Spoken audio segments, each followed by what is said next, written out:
Headlines का पोइ नाज़रीन रुकंदासीं बडाणी जो, जिते बडाणी के मुख़्तलिफ़ इलाइक़नि जा रोड रस्ता तबाही जो शिकार आहिनि, जंहिं सबबि इलाइक़े वासियुनि खे सख़्त मुश्किलात खे मुंहुं ॾियणो पइजी रहियो आहे। असां सां लाइन ते मौजूद आहे बडाणी मां सदरदीन भुट्टो। जी सदरदीन, कहिड़ा तफ़सीलात आहिनि?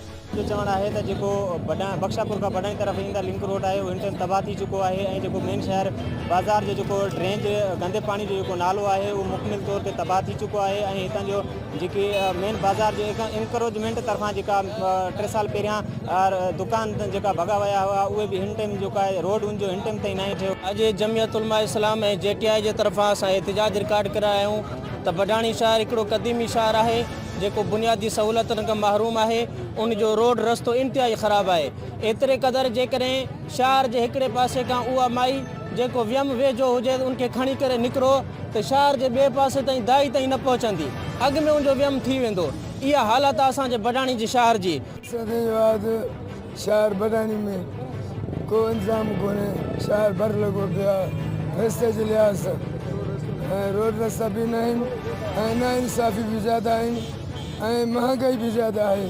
तव्हां सब बख़ूबी वाक़िफ़ आहियो बडाणी शहर की छा हालत आहे, नालन जी छा हालत आहे, रस्तनि जी छा हालत आहे। महंगाई के हिसाब से या इंक्रोचमेंट ॾिसो तव्हां तो मोटरसाइकिल जो गुज़रण भी मुश्किल है।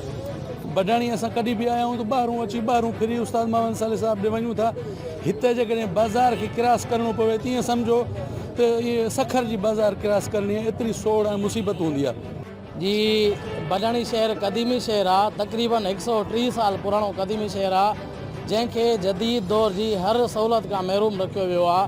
ये एहतजाज तव्हां ॾिसी रहा हो, इन जो मुतालबो आ त बख्शापुर का बडाणी जो इंडस हाईवे का लिंक रोड लगे तो पियो तबाह ऐं बर्बाद थी चुको आ।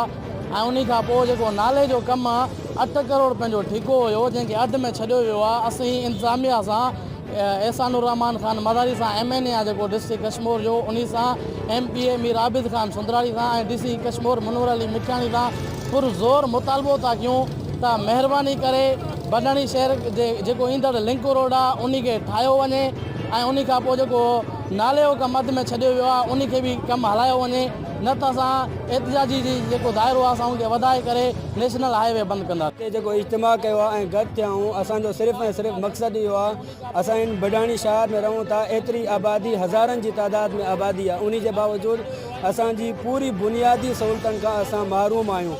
असांजो रोड तबाह है ऐं ड्रेनेज सिस्टम भी तबाह है।